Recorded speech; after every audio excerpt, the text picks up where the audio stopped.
సమస్యల్ని అధిగమించాం. నవ్యాంధ్ర కోసం ముందుకు పోయాం. ఎన్డీఏలో భాగస్వామిగా కేంద్ర ప్రభుత్వం రాష్ట్రంలో అనేక కార్యక్రమాలు చేశాం.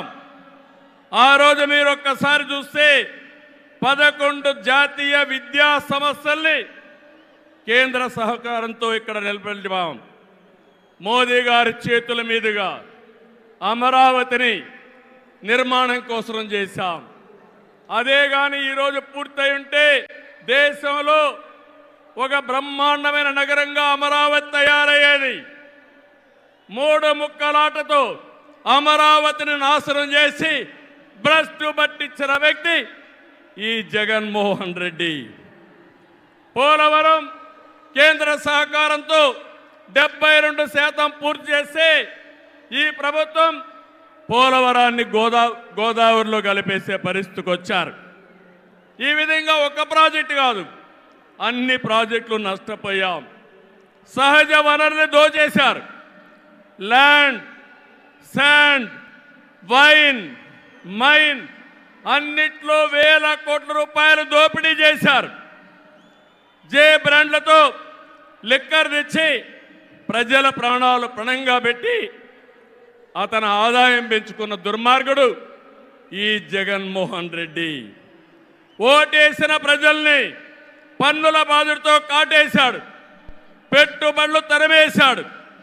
5 ఏళ్లలో రోడ్లు లేవు, ప్రాజెక్టులు లేవు, పరిశ్రమలు లేవు, ఉద్యోగాలు లేవు, ఉపాధి లేదు, అభివృద్ధి అన్న మాటే లేదు. ప్రజల జీవితాల్లో ఆనందం కూడా లేదు. అంతటా గంజాయి, అశాంతి, అభద్రత, ఆందోళనతో బంగారు లాంటి రాష్ట్రాన్ని జగన్ చీకటమయం చేశాడు. విధ్వంసమే తన విధానమై రాష్ట్రాన్ని కూల్చేశాడు. గతంలో ఎప్పుడూ లేని విధంగా జగన్మోహన్ రెడ్డి అక్రమ కేసులు పెట్టి రాజకీయాల్ని కలుషితం చేసే పరిస్థితికి వచ్చాడు. కక్ష సాధింపుతో ప్రజాస్వామ్యాన్ని ప్రశ్నించే వారిని, మీడియాని అణిచివేసేందుకు పోలీస్ శాఖను జేబు సంస్థగా మార్చుకున్నాడు. చివరికి జగన్ అధికార దాహానికి వంచనకు బాబాయి బలయ్యాడు. 2 చెల్లెళ్ల సైతం రోడ్డెక్కి వైసీపీ పునాదులు రక్తంతో తడిచాయని ఘోషించే పరిస్థితి వచ్చారు. జగన్కు ఓటేయద్దని సొంత చెల్లెళ్లే చెప్పారంటే 5 కోట్ల ప్రజానీకం అర్థం చేసుకోమని విజ్ఞప్తి చేస్తున్నా. తమ్ముళ్ళు, ఈ రాష్ట్రంలో ఎవరైనా బాగున్నారా అని మిమ్మల్ని అడుగుతున్నా. రైతులు బాగున్నారా తమ్ముళ్ళు అని అడుగుతున్నా. యువతకు ఉద్యోగాలు వచ్చాయని అడుగుతున్నా. మహిళలకు రక్షణ ఉందా అని అడుగుతున్నా. ఎస్సీ, బీసీ, ఎస్టీ మైనారిటీలకి ఏమైనా లాభం జరిగిందా అని అడుగుతున్నా.